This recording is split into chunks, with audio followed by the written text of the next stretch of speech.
Hello everyone, welcome back to my channel Ramya life and living.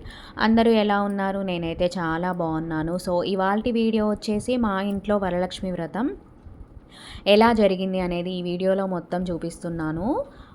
ముందుగా morning లేవగానే fresh అయిపోయి ఇంకా అమ్మవారికి అయితే శారీ డ్రేపింగ్ చేయలేదు. ఎందుకు అంటే మా పిల్లలతో కుదరదు అని చెప్పేసి మామూలుగా అమ్మవారి ఫోటో పెట్టేసి అమ్మవారికి సంబంధించిన బ్లౌజ్ వస్తువులు అవన్నీ పసుపు కుంకుమ ఆకులు వక్క పూలు పండ్లు అవన్నీ పెట్టేసి పూజ అయితే సక్సెస్ఫుల్గా కంప్లీట్ చేసేసాను. మా పిల్లలు కూడా ఇద్దరు లేచారు, వాళ్ళు కూడా ఫ్రెష్ అయిపోయారు.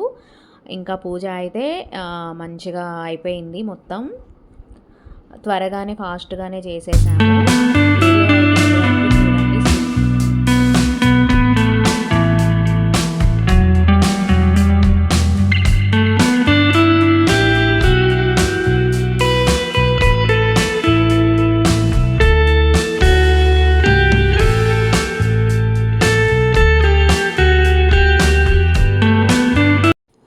సో అమ్మవారికి ప్రసాదాలు వచ్చేసి నేనైతే చింతపండు పులిహోర ప్రిపేర్ చేశాను. నెక్స్ట్ పరమాన్నం కూడా ప్రిపేర్ చేశాను. ఇది కంపల్సరీ కదా ఏ పూజకైనా.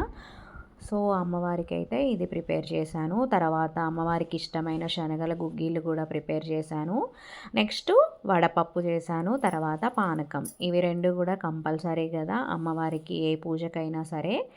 సో ఇవి ప్రసాదాలన్నీ చేసేసి పూజ అయితే సక్సెస్ఫుల్గా కంప్లీట్ చేశాను. థ్యాంక్ యూ అండి. Thank you so much for watching. Bye bye.